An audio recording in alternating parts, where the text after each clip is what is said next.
right. Hello, everyone. Welcome to our webinar in presentation and a partnership with Aunt Minnie. Excited to be here today to talk with you about a very important top of mind topic, navigating uncertainty, investing in imaging now without delaying care.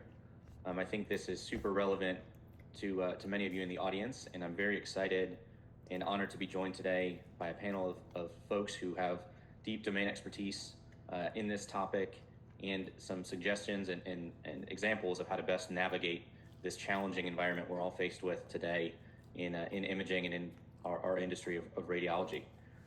So I'd first like to start out by introducing myself. My name is Kyle Nettesheim. I'm the imaging sales leader for Philips Healthcare for our commercial teams across North America. Today I'm joined by a couple of folks from various organizations in North America. I'd first like to introduce Mark McGovern. He is the president of the Life Tech Global Business Unit for DLL. I'm very honored to have Mark join us this morning. Additionally, we have Kesh Lal. He's the head of Philips Capital for Philips Healthcare North America. So great to have Kesh with us this morning as well. And ultimately, great to have John Salter join us from Coriell Health in Gatesville, Texas. John is the director of diagnostic imaging for Coriell Health and has given us the opportunity to share some of his learnings and industry knowledge with our panel this morning. As we dive in, very excited to set the foundation for our discussion today. I think ultimately, again, this is a topic that many of you have top of mind. How do we do more with less? There are challenges that abound when it comes to financing and costs within our domain of imaging. When I look at the cost, access, and quality of care pyramid, ultimately there is uncertainty and challenges across all three of those aspects of delivering care. For me, I think ultimately the mindset of improving people's health and well-being through innovation is something that intersects well from a vendor partner innovation side to ultimately healthcare providers delivering top quality, excellent care to patients in the market. On the quality side, we all have the goal ultimately to drive the best possible outcomes for patients, for providers to be able to provide those results and knowledge to the market.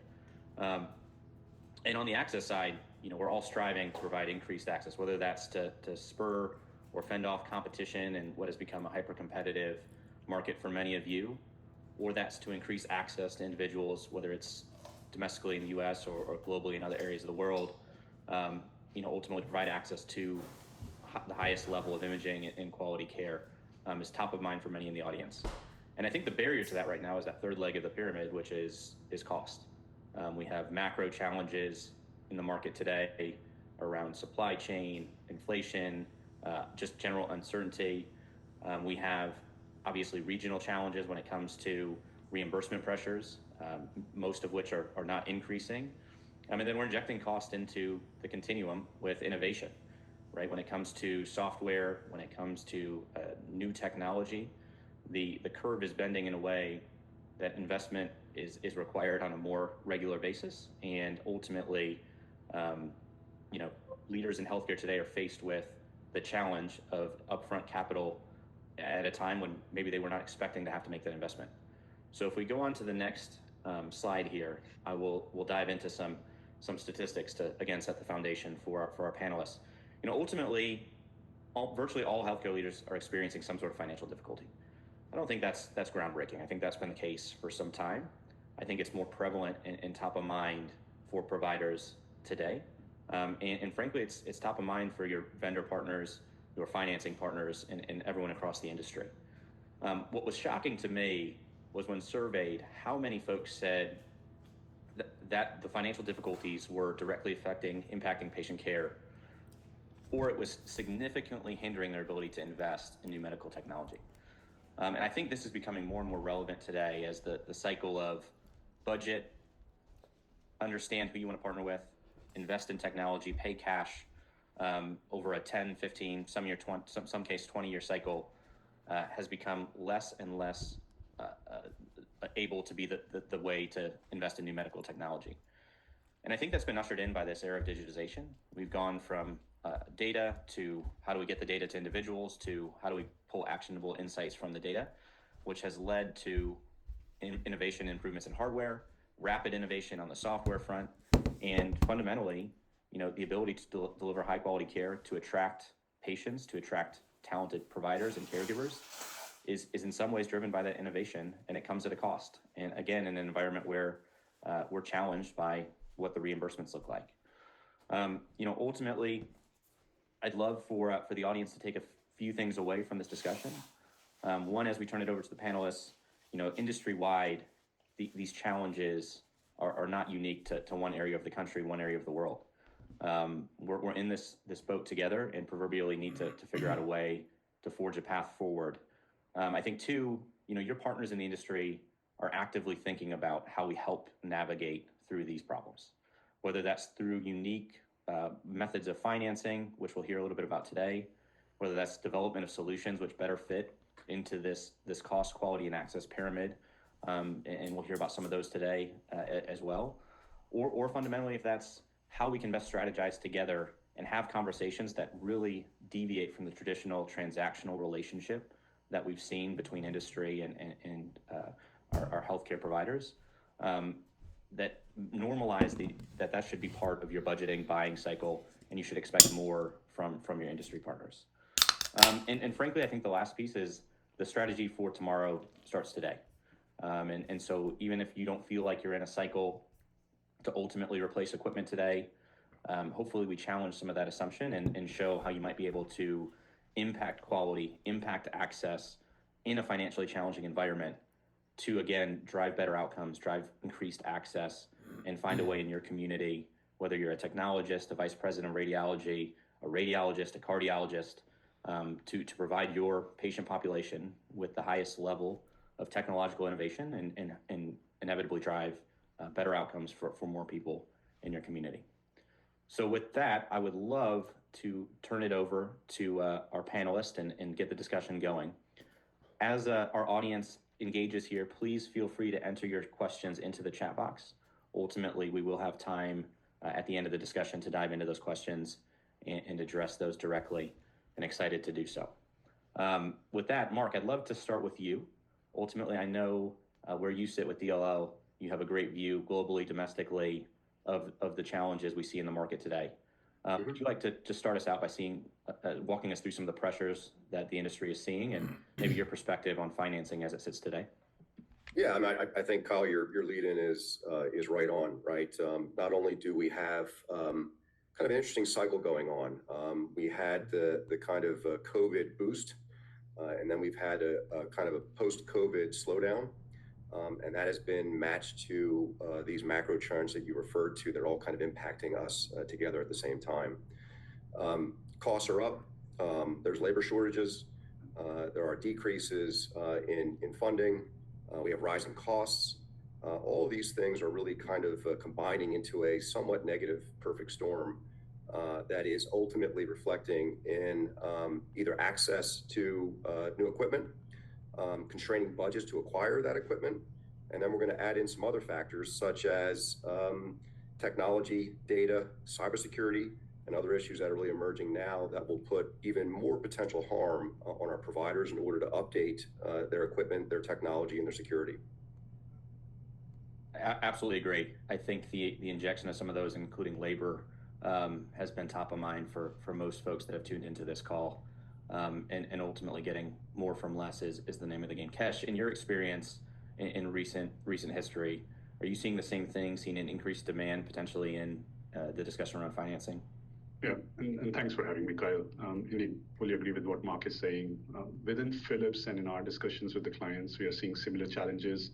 There is a lot of pressure on the top line growth. The margin expansion is under stress. We do see, to Mark's point, the cost increase, inflation is putting the leadership in the systems under a lot of pressure to prioritize on what kind of investments they are able to do. How do they still preserve their cash, their own existing credit lines? We've also seen a lot of credit rating downgrades in the past couple of years. Yep. Interest rates are all-time high post-COVID. So it's definitely a very complex environment for the systems to navigate through. And then beyond the financial challenges, workforce shortages, technology obsolescence, the regulatory uncertainty that adds to that complexity. Now, how does the system align the aging fleet replacement? How do they still go with the quadruple aim of patient experience, staff experience, lowering the cost of care, and better health outcomes? It's a lot of decision making that is happening right now. So what we do see is that having a right technology partner like Philips, having a right financing partner, all together early in the discussion is very critical now. To your point, how do you look at the future as well, not just today? How do you anticipate your needs in a couple of years from now? That is critical. So this is where Philips, being a global company, we have experiences from both US and outside. Also, we see financing within US and outside. So we are able to bring in a lot of best practice sharing into the market for our customers to help them out, while they're still going through their cost containment and revenue cycle optimization initiatives. So what we always tell our customers is that not investing in technology is not an option, and the traditional way of making individual decisions and then paying cash might hurt their system more than benefit in the medium to long term. Mark and Kesh, and you mentioned something there around aging infrastructure.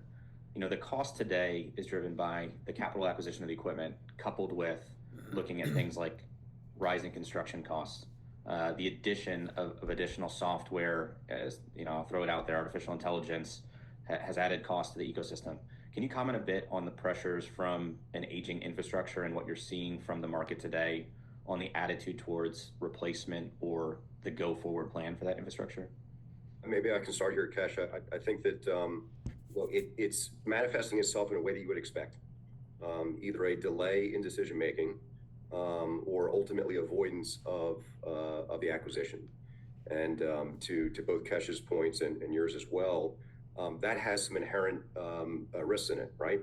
Not only does the technology itself present an outdated form of care, it ultimately impacts the quality of care. It delays diagnoses. It ultimately provides more opportunity for bad actors. Clearly, medical records are extremely rich in data that folks that would want to be malicious with it would love to receive. We see data breaches and cybersecurity issues really escalating. So these things all kind of work together, right? They're kind of circling around and ultimately present typically a bottom line decision on no access to capital means I'm not going to make a decision, while the other things that surround it ultimately deteriorate as well, right? So those factors are things that we're trying to address by pushing forward more creative solutions so that these decisions are not delayed and we can push the conversation to now. And to Kesh's point, which I think is very well stated, what's the forward look? What's it look like in a couple of years? And what do we do now in order to get ourselves to that spot? Yeah, and from my perspective, do you have that visibility onto the fleet is the first question I would always check with the systems, because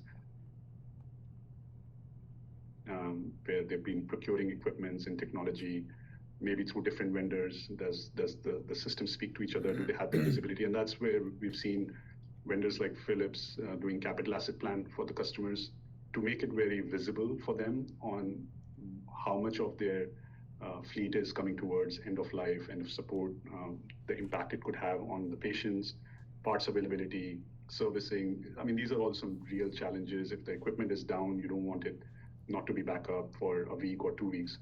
And that's where I think combining with financing a lot of these construction costs and other costs, we can always look at bundling them into a more palatable way, so that shift into the new technology doesn't seem like a burden and doesn't seem like a task, because we are an extended arm for those systems and customers where they can tap into our expertise and our experience rather than having a need to build their own employment force to do such things.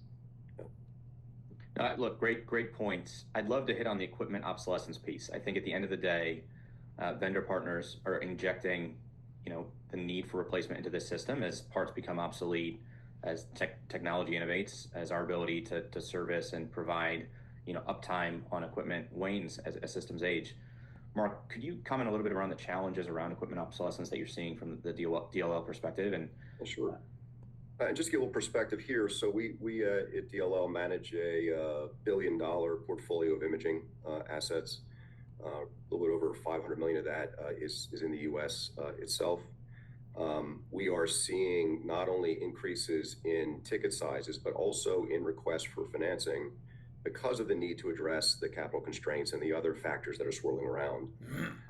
But that does put more attention. And by the way, that's not new. As a person who's been in this industry for almost 40 years, we've been talking about the potential benefits for financing for my entire career.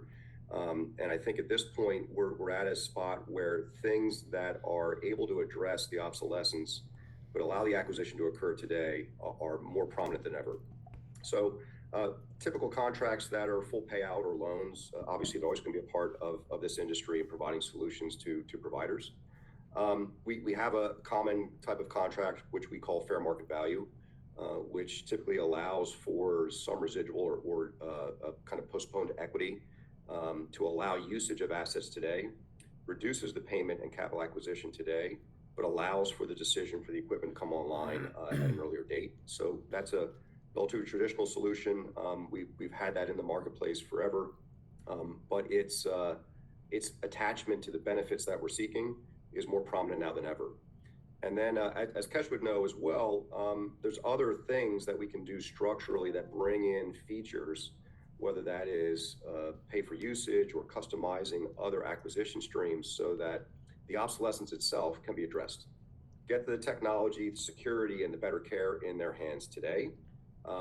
Certainly be aware of capital constraints and the things that would be really factor on the economics of the acquisition, but provide solutions that are more creative and would address them better. Mark, I think you nailed it.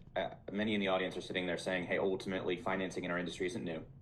This is something that's existed and been an option to take advantage of for many years. Maybe, Kesh, you address a bit about why now? Why is that shifted? And potentially how customers, or what you've seen from customers, to get off start when it comes to challenging this move from cash outlay to equipment finance. Before I jump to that one, Kyle, let's also relook at how the industry is changing, the speed at which the technology is changing now. Technology obsolescence has a new definition. Maybe in the past, it would have been 7, 10 years, 12 years, 15 years. Right now, with the speed of innovation that is coming in, you are now looking at 3 years, 5 years as something to always keep in mind. So it's not that the financing was not there and the obsolescence risk was not there. It's just that the risk is much higher now because of the speed with which the things are changing. So that is something I would always want the audience to keep in mind is you are looking at a medium to long-term strategy for your systems. Aging fleet, reimbursements, they all have to be looked together. A newer technology, a newer platform might enable higher reimbursements and a top-line growth for the system, while also bringing workflow optimization, which might help with the cost containment. So it has to be looked at all together. And that is what we are seeing also with some of our customers on how to have that forward thinking and positioning financing in a way that alleviates the pressure on the budgets, but they're still able to procure the technology today. And that is what we've been looking at. Kesh, maybe a good time to expand and move into ultimately some of the real life examples we've seen industry-wide. And I do promise, John, we're going to grab your perspective here shortly as well, because I know you provide a great insight into to navigating some of these from a different lens. Kesh, ultimately, you want to give some of those examples and maybe some commentary from John as well? Yeah. One of the newer ones that we see quite a bit is around the mobile units, mobile MRs and CTs, where you have the trailers as well. So some of the challenges that we've solved for our customers is how can we give them a one-stop solution where they can finance both the unit MRCT along with the trailer. So they don't have to shell out cash for the trailer separately and have the MRs and CTs. So that's been in quite a demand, and we've already had quite a few success stories around that. We've seen challenges around budget availability immediately. So deferred payment options are something we've seen quite a bit in demand, where we've enabled the customers to get the technology today, start using it, while they can start the repayments maybe 6 months from now or tap into already, say, 2026 budgets rather than 2025.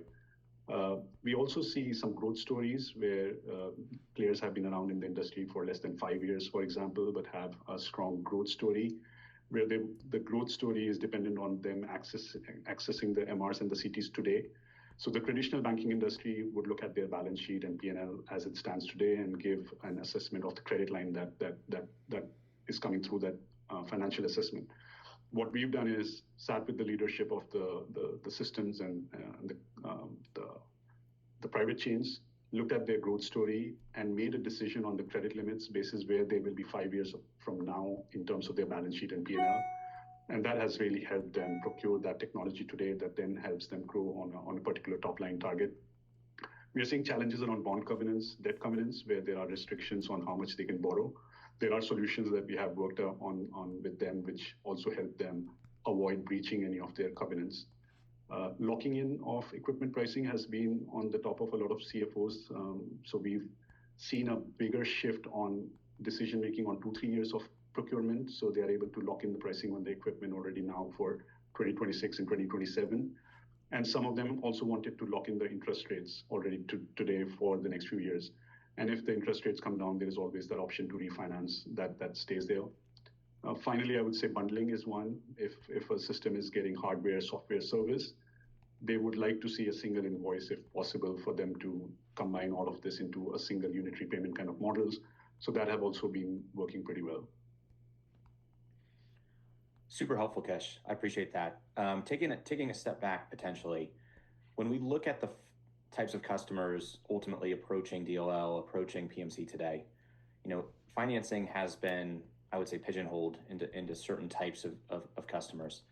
Can you and Mark potentially comment a bit on, is this for startups? Is this for established large health systems? Where are we seeing the most traction? And then expand a bit upon, you made a comment on disrupting bond covenants or going against those. How are we looking at the conversation and moving away sort of from this financing is an option for us to let's move to find a creative way to yes. And maybe Mark, we start with you, and Kesh will come back over to you. Yeah, I would say in general, we see inquiries around financing are increasing, of course.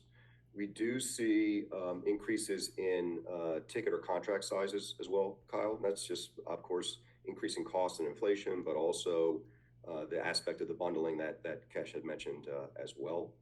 And when you see those factors coming together, it's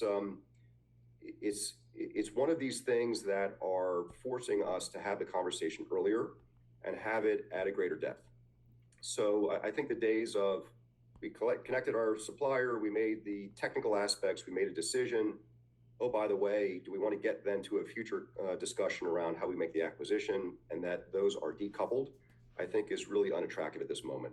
The earlier we have the conversation, the better the conversation can be with regards to its depth and its, to Kesh's point as well, extending out not just the acquisition of this single piece today, but what does it look like over a continuum? And that presents us with the opportunity to make sure those conversations are of higher quality and we get ourselves to yes in a better fashion. To just answer your question more succinctly, it's across the board, right? These issues that are the macro trends are not constraints for one group versus another. You really see them affecting the entire industry.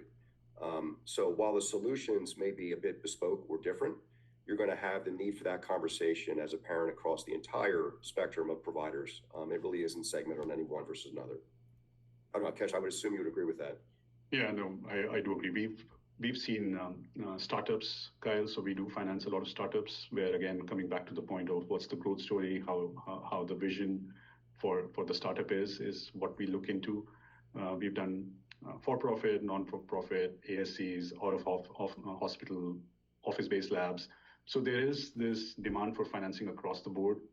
Even the top IDNs are some of the players that we have been engaging in because of the initial discussion. Some of them have been very used to cash transactions, and now they realize that given vendor financing is such a commonplace element, why not finance the equipments and the technology while they are able to then preserve their cash for construction, as an example, or other critical needs that the system has. So there is a big shift, and a part of it is post-COVID that I've definitely seen across the globe. A lot of systems and players who were buying on cash are also now looking at least exploring financing options. While they might still go for a cash option, but there is definitely that higher interest on what is out there in the market for me. I think, well, obviously, thank you, Kesh, and thank you, Mark. Great insight there. And we'll continue on this topic of unique avenues to finance. I want to inject John a bit and introduce John. Coriel Health is unique in the sense of a community-based care approach, but not unique because we see that across North America. And I pulled a little bit from your vision, John. I hope you don't mind. But Coriel Health strives for excellence in the provision of quality healthcare, and a lot factors into that, I'm sure. I'd love to get your initial thoughts on the conversation that Mark and Kesh have been having, and ultimately, what your approach to capital replacement and funding has been or has shifted from as your health system continues to achieve and strive to achieve that provision of high quality healthcare to your community. Appreciate the opportunity. At Coriel Health, we've predominantly over the past, been a cash, capital, we purchase our equipment with cash, and we still do. But there has been the small conversations in the background of some equipment, maybe not just radiology, but in the other parts of the, in surgery or something of, maybe we ought to look at financing. We haven't got there yet, but there has been those kind of conversations and what they're about, and we're, just like this webinar here, we're kind of learning as we go as well, and trying to figure all that out. John, from your perspective, ultimately, what do you feel is driving that? Is that innovation? Is that the cost of AI? I mean, maybe some expansion on that. I think so. As we've talked about already, we're still getting, our reimbursements are kind of the same. We're still bringing in the same amount of money, but the CTs and the add-ons and AI, this is all kind of taken away from that reimbursement slowly. And so, maybe we're not getting the reimbursements that we were. The other thing is technology changing. You could have a MRI or a CT machine for many years, and now you're starting to see, well, the technology is kind of, out of date in 3 to 5 years. And so, part of that I think is driving it, just technology. And that's been kind of brought up in this as well, that could be driving that in a little ways. Appreciate that. And look, I think it's important to remember, obviously, patient at the center of this discussion. Coriel, and apply it to many folks in the audience here, health systems across the U.S., it's not an option to provide the highest quality care to your community. That's at the heart of your vision, at the heart of your mission. And new equipment innovation helps drive that, and ultimately, I think is a big piece of the equation. Kesh, I'd love to bring it back to you and talk a little bit about the PMC approach or strategies to help on that acquisition front. Maybe talking about some of the topics that may be top of mind for the audience that you mentioned previously, deferral of payments, ultimately looking at decisions like lease versus a fair market value versus a dollar buyout, and then potentially let's get into the flexibility of repayment models that we see as well to allow folks to have access to this innovation we've talked a bit about. Yeah, and to John's point, those discussions are the starting point. That dialogue between the system and vendors is a good start, wherein we are able to understand the financial situation, the needs of the hospital, what are the plans for the next 2-3 years, say on whether there is an expansion plan that would require construction or not. So it's always good to start with the dialogue, not always with an immediate need. And basis that, what we've seen is that there is no one size fits all. So if I'll give you an example, let's say I want to buy a car. I need a car and I have $50,000 in my bank account. Now, I can go to a dealership tomorrow and get my car and pay the $50,000 cash. But I have a need today, I have the money, and I do it. Now I look at my need for next year, which might be buying a house, so I need down payment. So now I will start evaluating whether to put my $50,000 today on the car or preserve it against the down payment that is coming in for next year, which could be a construction for a system. Then I'll decide on what's my monthly budget that is comfortable for me. Let's say I say $700 is what I'm comfortable paying a month for that car. I'll go through my different options, and suppose I like a car which is a bit beyond my budget now. So I like a car which has all the great features that I'm looking at, which are new to the market, and also gives me the assurance that I'm good for the next 3 years, 4 years with that car. And if it's coming around $800, $900 a month, what I'll do is I'll look at a fair market value solution, to Mark's point, because there is a residual value at the end, and that will enable that same car to be brought down to a $700, $650 a month, because there is a residual value at the end. At the same time, with financing, I'm able to upgrade. So that's the example that if I had a requirement for an X car, I can upgrade to a higher car and use an FMV structure. I don't have to own it. I can give it back after 3 years, 4 years, and move to a newer version.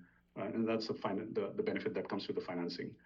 At the same time, if let's say I'm looking at that car now as a taxi driver or an Uber driver, wherein that same car, which would be a cost center for a lot of us, is a revenue generating asset for me. Maybe switching to $1,000 a month helps me qualify for an Uber Black or an Uber XL, where my revenue line goes up. So I might be making more revenue, which in effect brings my net payout less.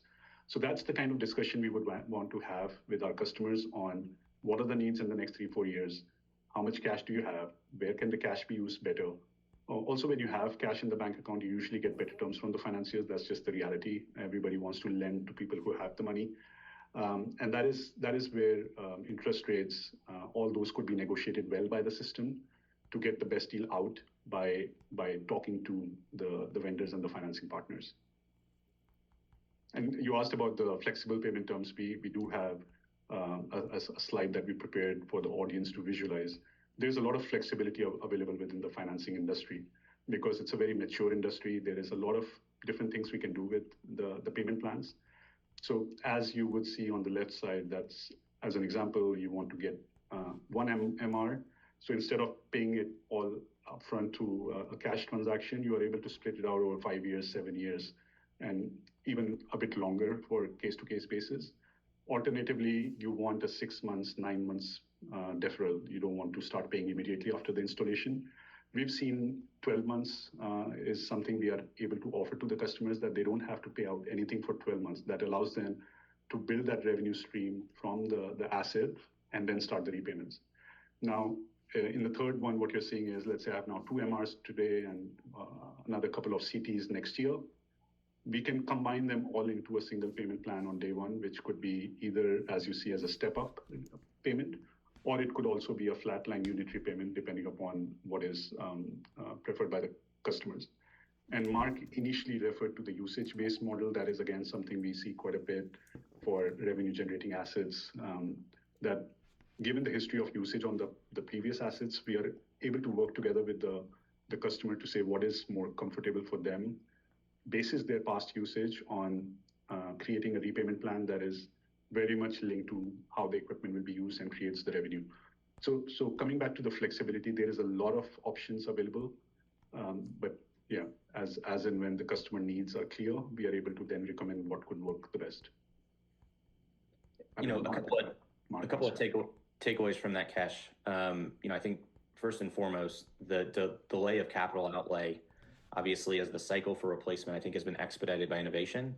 Clearly, some unique models that PMC can offer to ultimately defer that capital outlay to a better cycle from a hospital or system or center perspective. And the word that you keep mentioning aside from that is flexibility. We've seen rapid innovation. We've mentioned it. Artificial intelligence continues to evolve, and it comes at a cost. Many vendors today are talking about software and the continuum of software over the life cycle of equipment. That comes at a cost. And finally, we're seeing changes in reimbursement driven by CMS when it comes to things like CCTA, which are within a trial period, doubling the ambulatory payment for cardiac procedures. But again, the key there was potential trial. We don't know the direction that'll land in 3 to 4 years. We can hypothesize, but fundamentally, it seems like flexibility across the continuum here is something that many probably have top of mind, but weren't sure how to address when it comes to the acquisition of capital equipment.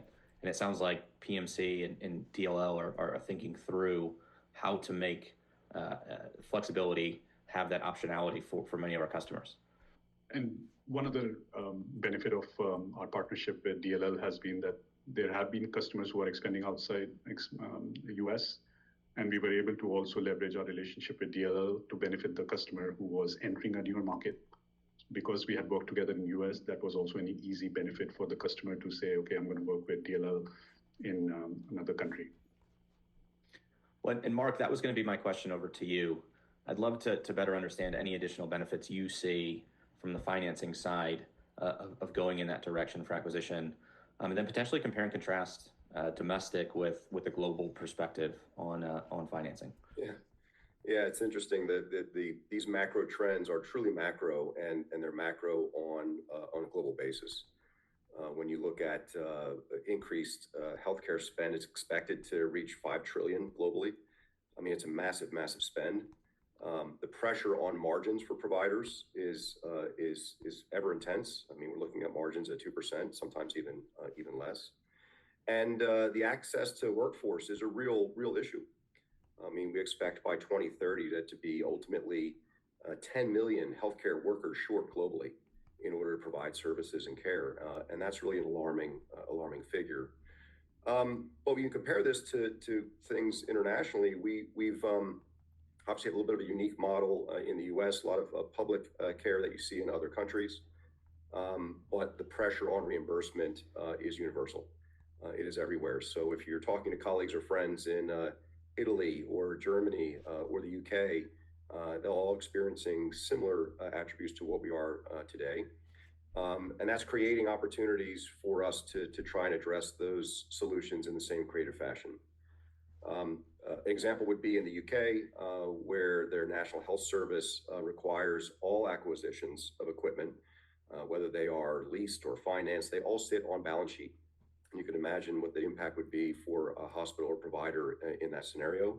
It drives us back to some of these examples that Kesh has mentioned, where if we do a pure pay-per-use model, then it avoids that balance sheet treatment, because really we're only collecting payment for the usage of the actual entities that are occurring. So it works out in a fashion that allows that creative conversation, once again, being handled as early as possible to try and address some of these issues as well. But when you talk about this, Kyle, across the entire network, increasing costs, aging fleet, if you want to call it, to use a term that responds to the imaging equipment itself.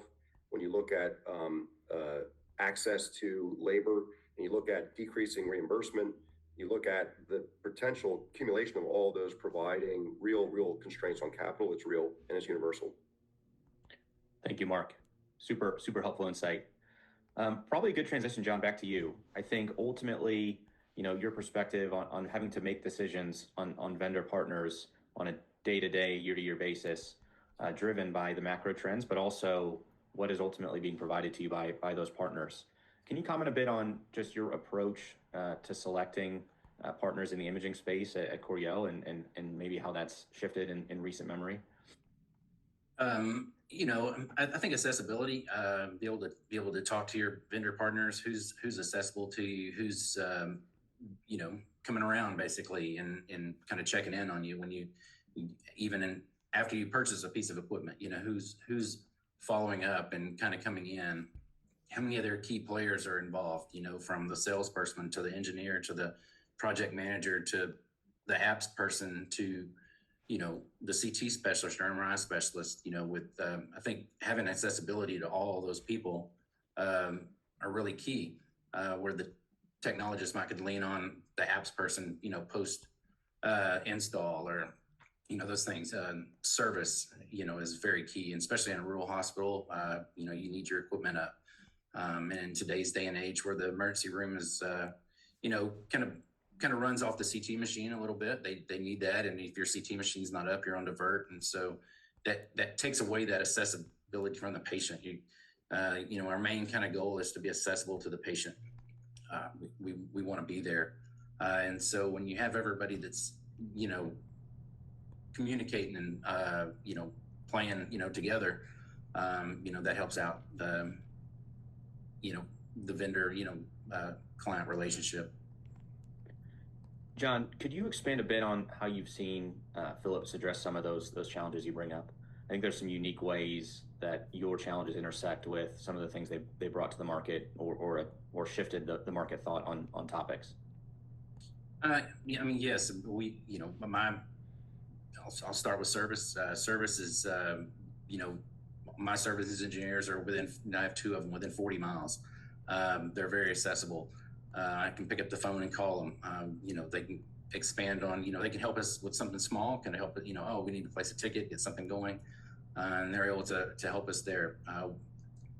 The apps people, whenever we get it installed, and it may be a month down the road and the technologist has a question, they've been accessible. They've answered our questions without any fail. They're always accessible. And same with the CT and MRI specialists. If we're trying to tweak the protocol somehow or something's not really been working right, we've been able to contact them. They've came out. They've tried to even do it over the phone. So they've just always been accessible to us. You recently obviously made some technology acquisitions. We had a discussion about your approach and sort of vision for Coriel when it comes to equipment. I think a lot of our audience members out there are saying, I might have to accept a certain level of technology based upon my budget. Can you talk a little bit about your thoughts on equipment acquisition and ultimately how to provide the highest level of quality care and maybe take advantage of equipment you didn't think would be an option for your health system? Yes, I would go back just a little history. I started at Coriel in 2003. We had a CT, an X-ray, and an ultrasound machine. Now we have a cath lab, we have MRI, we have 7 clinics. About to build another one that will have multiple imaging capabilities as well. And what we've done is, we've partnered with Philips on some of this stuff. It helps out with recruiting. If you're looking for a new provider, what kind of equipment do you have? So when you're getting down into trying to recruit specialists, that's very key. Our approach is, we want to be consistent for the radiologist. Trying to have different pieces of equipment at different clinics or anything. We want to try to be consistent where we're providing the same image quality. You go back to having the employee shortages and everything. If we're consistent in our equipment, I'm able to send multiple techs to different locations. They might have never been to that clinic before, but they have the same equipment, and so we're able to send those. So keeping the technology consistent, I think, is very, very key for the radiologist, for the technologist, and ultimately for the patient. It helps them. I can definitely appreciate that. I think sustaining labor costs is top of mind for many people listening in today to the webinar, because that directly intersects with cost of equipment, cost of construction, and how to stay competitive when we talk about providing the best care in your community. We'd love to expand on some of the points you made, John. I think ultimately when we think of Philips for Life, and we can pull that slide up, there are a couple avenues which we believe the market should shift in how we look at technology. I think one is this lens of sustainability, which drives cost. When we think of MR and our Blue Seal technology, the push towards helium-free operations, the need for a vent or a quench pipe goes away. The cost of construction due to significantly lighter system is decreased. And frankly, we can cite in areas which may historically have been unachievable with the options on the market prior to helium-free systems. In addition to the power impact and the environmental impact of driving down helium consumption. I think, again, reframing the way we think about tubes in CT and in X-ray. Fundamentally, the approach from an industry has been, how do we tell you when a failure is going to occur? We believe that failure shouldn't occur. And so we're going to offer things like Tube for Life on our CT systems that shift away from ultimately a break-fix model to ensure and stand behind the quality for the life of a system, which could be 10 years, 15 years, and beyond, and back it up by controlling the potential cost or the cost outlay that you'd have to have in that sort of break-fix diagnostic model that exists across the industry today. And the same thing when it comes to batteries and X-ray. Huge annual costs that we've come to accept as an industry, that fundamentally we think should be approached from a lens of cost preservation, sustainability, and ultimately building a better mousetrap rather than accepting that the mousetrap is going to break repeatedly. So just a couple of ways I know that obviously Coriel is taking advantage of this technology, but looking to control costs, looking to change the way we deliver care and sustain innovation to your community down in Texas. John, any closing thoughts on that from your perspective as a director of radiology and someone who's been in this industry for some time? Any kind of future outlook on how this continuum will kind of continue to change and how you'll approach it from your leadership chair? I think you've got to be kind of open-minded. I think you're going to have to, even if you've been in this industry a long time and you're kind of set in your ways, you're going to have to learn to adapt. You're going to have to learn to, evolve with it. We have, we've come to this time where it's a constant changing. Technology is constant changing, and we'll have to look a little deeper and to go into making sure that's the right fit and everything for our patients, and get the best quality images, that we can, and stay on top of things. Thank you, John. All right, I'd love to move into audience questions at this point. We've had quite a few questions coming into the chat box. I think we have a good transition here with the first one. John, maybe we'll start with you and then transition to Kesh and Mark on this topic. How do you best align all the groups within the facility on the direction you want to take for equipment replacement? Thinking radiologists, thinking obviously the C-suite group. When you're looking to collaborate and have this discussion on investment in technology, John, what's your perspective? And then Kesh, maybe over to you to give your thoughts on what you're hearing from customers. First of all, we've built a trust in equipment. We've had a certain piece of equipment. It's trustworthy. The downtime's been very minimal, and so that kind of helps out with kind of going over with the C-suite and everything. We're choosing a vendor that kind of stands behind their product. That's kind of what you do with the the CT, the Two for Life, and looking at the environment with less helium in the Blue Seal program. It goes back to where Philips is standing by their equipment. When we've kind of gone in, when we've purchased the equipment and we've gone in and we're looking at, we're telling a physician that's looking around a facility, a specialty, we've got, a Philips piece of equipment. Look at this, look at our cath lab, and it just shows that we're committed to high quality equipment to provide care for our patients. What's going on is like when I went back on the deal where everyone's engaged, I can reach out to anyone and get questions answered. And that kind of helps me, go back to the C-suite and get them some answers. And then, with the consistency of equipment and stuff that we have, with the radiologist, it's going to be, our image quality is going to be there. The equipment is going to be up, it's going to be running. And so that kind of helps out with their decision making. Thank you, John. Kesh, maybe some comments from you on building consensus, even getting off start to approach this conversation at your facility for those in the audience. Yeah, no, definitely. I think it's important to have that open dialogue and transparency across the vendors and the customers. And having interdepartment communication would always help. For example, within Philips, we work closely with your teams and other businesses. At the same time, I would say involving procurement and finance into a discussion early would always help because nobody wants surprises. So if there are needs that we can identify by looking at, as I previously mentioned, the whole fleet of the hospital or the system, that is always a good time to also then have other departments that are critical to the buying process and decision making to all have that visibility to what might be the plan for the next 2-3 years. That is something I would always encourage is to have an early interaction, more like a workshop, which could involve Philips businesses, the finance department, and multiple departments within the hospital, so that everybody is aware of what the end aim is, and everybody brings in their expertise and knowledge and things to keep in mind while we undergo such a process. So that would be something I would highly encourage. Thank you, Kesh. Super helpful. And maybe this one to Kesh and Mark. There's a question about how would we know ultimately it's time for an upgrade, and ultimately what are our options now if we wait 6 months, if we wait a year? Kesh, what's your perspective on that? And then Mark, I'd love to see yours as well.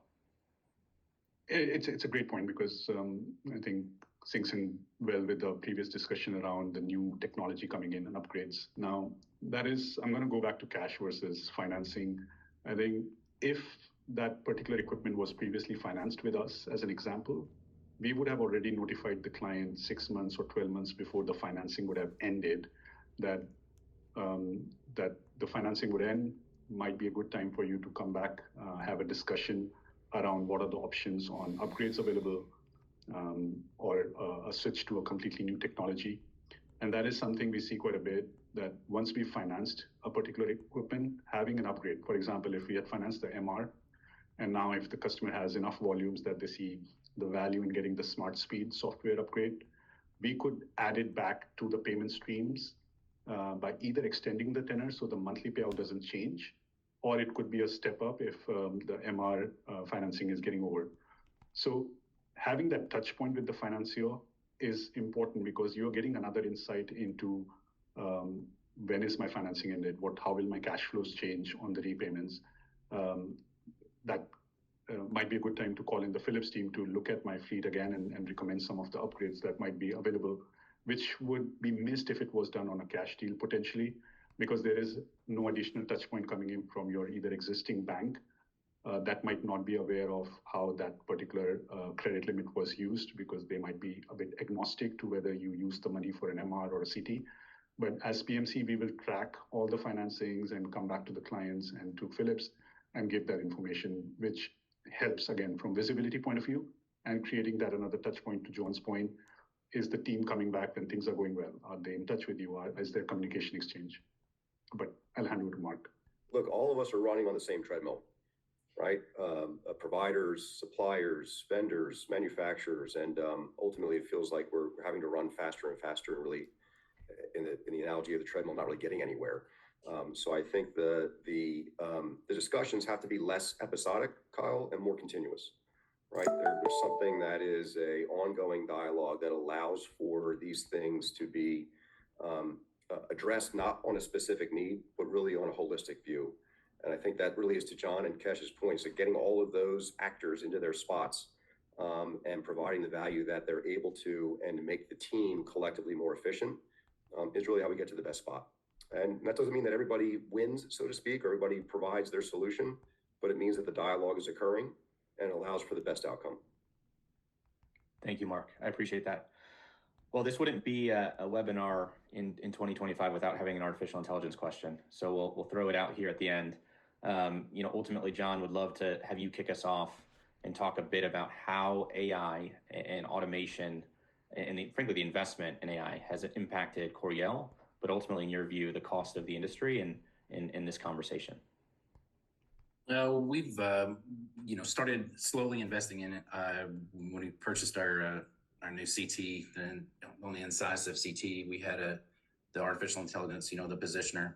And that helps out with, it comes down to, it helps out patient positioning, and which ultimately reduces dose and ultimately reduces, increases image quality. And so, a lot of the newer technologists that are coming out now, we're having, when we're training, they like the AI, the new stuff that's coming out. And so the younger crowd likes so it's been helping out with kind of recruiting of some technologists.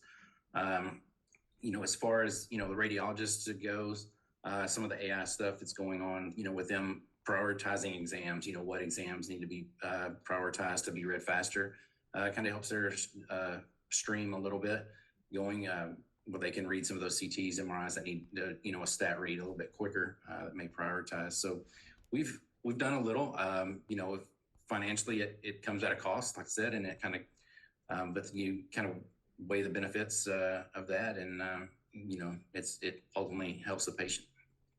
Thanks, John. Yeah, I think the phrase "how to make AI profitable" is going to continue to be a theme for the foreseeable future, and fundamentally will be a topic that we continue to address, and maybe a future webinar together we can dive into that topic. Kesh, Mark, any thoughts on addressing the rising costs of automation AI software and what you see in conversation with customers? I could maybe start here, Kesh. I think John's example is right on. This is not something to be afraid of. It's something to be embraced. It's something to be embraced as quickly as possible. It's also something that, due to its newness and its impact, we're also kind of digesting what that means in the way in which you're going to model an ROI. While I can see tangible benefits everywhere, how then do I have the discipline to remove the cost that's a current expenditure in order to really bring to life the actual benefit of that AI investment? So I think that really is the discipline here. It's not the access to it or necessarily the technological investment that would come with it. It's really taking the other inefficiencies and the other things that are no longer necessary and being relatively ruthless, I mean that in a positive way, in eliminating those costs, because that makes the ROI more real. Maybe we'll come back to, I think, being stronger together. Everybody's bringing their own knowledge and skill sets into this.